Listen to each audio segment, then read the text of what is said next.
So what we have here today is what I call a basic home-style pizza.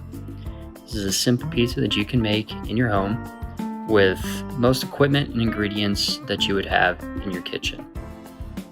What I have in the bowl already is 1 cup of warm water, 1 teaspoon of active dry yeast, and 1 tablespoon of sugar. What we're going to add is 3 cups of all-purpose flour,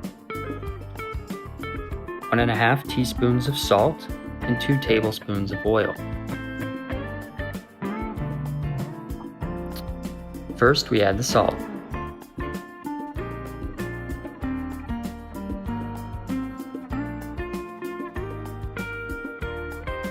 Just give it a little mix with your hand to help it dissolve in the water.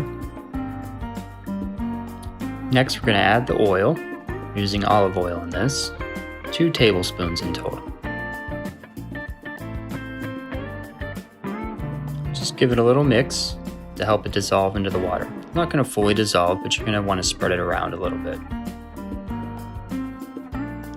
Next, you're going to want to attach your dough hook.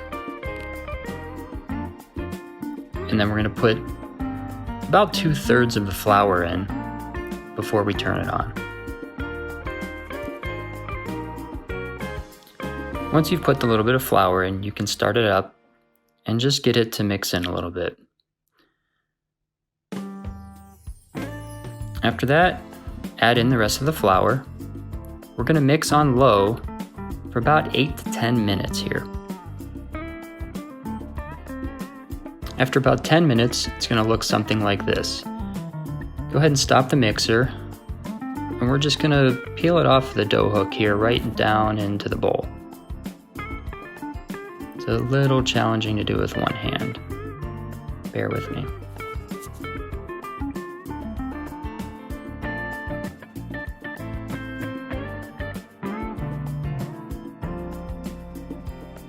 You get it off the hook, go ahead and remove your dough hook, and then we're going to cover with a damp kitchen towel.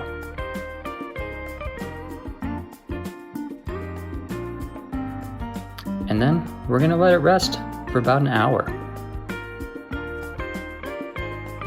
So after you've let the dough rise for about an hour, we're going to turn it out onto your work surface. And what we're going to do here is divide it into 2 separate pieces. This dough is going to make 2 about large pizzas, I'd say. If you only want 1, you can just cut the dough recipe in half. Shape your dough out into a nice rectangle shape here. And you can use a knife or a bench cutter and just divide the dough in half. No need to weigh it out or measure it. It'll be close enough. Take each half and shape it into a loaf shape. If you want to put it into a circle, that's fine too. Just get it into whatever shape you want your final pizza to be. I'm making 2 rectangular pizzas, so I'm making the loaf more rectangular size. Get a nice seal on the bottom and flatten it out just a little bit. Get a nice even shape. Go ahead and do it with the other one. Again, these don't have to be perfect. What we're looking is to just get a nice smooth surface on the top in a nice even shape. After you've shaped out your loaves, go ahead and get a baking pan. We're going to let these rise right on the pan. Before you put it on the pan, go ahead and coat it in just a little bit of oil. You can use whatever oil you like. I like some olive oil mixed with some grapeseed oil. Again, just put it down nice and lightly. Give it a light coating. You don't want to soak it. And we're going to let these rise right on the pan.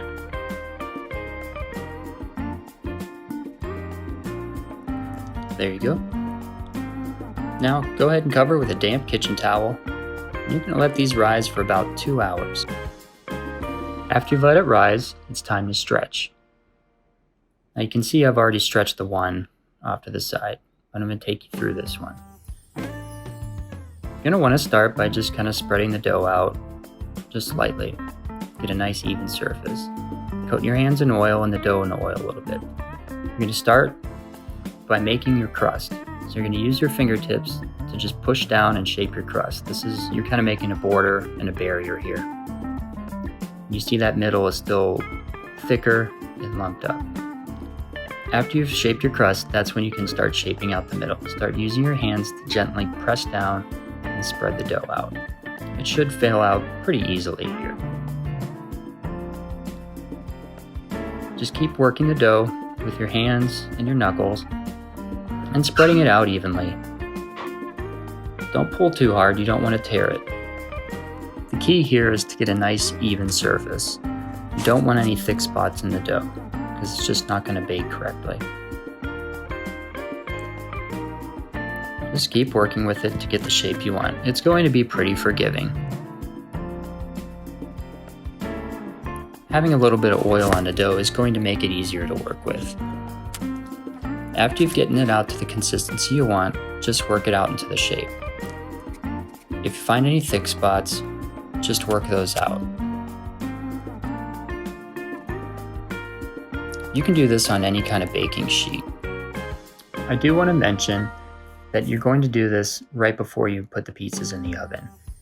You're going to let it rise until you're ready to do this.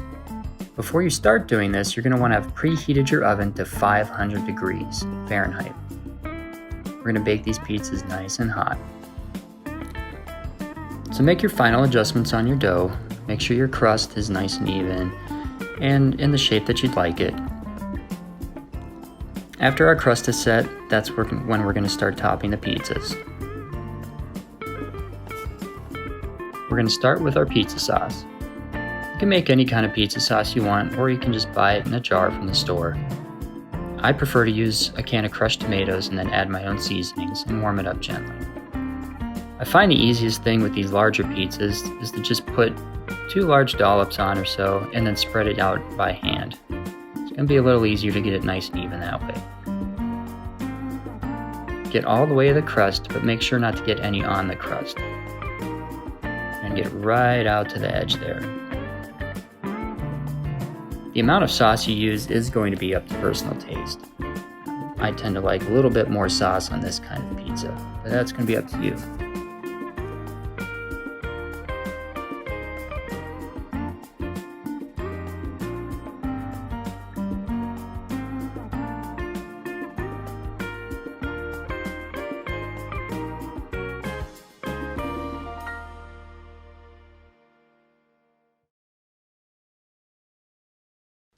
Next up, we've got our cheese.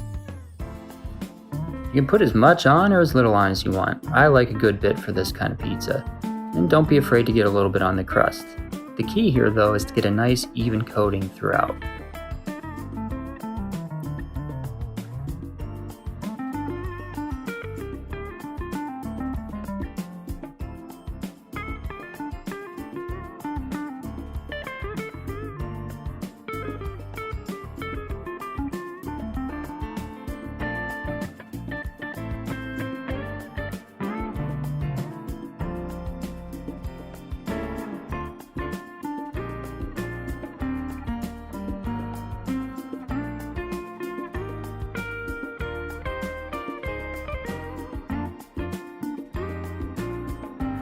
Topping, we're going to put it in the oven. Make sure your oven's been preheated up to 500 degrees. You're going to put it in for 10 minutes and then rotate it and bake it to another 5 to 7 minutes, depending on how well done you like it.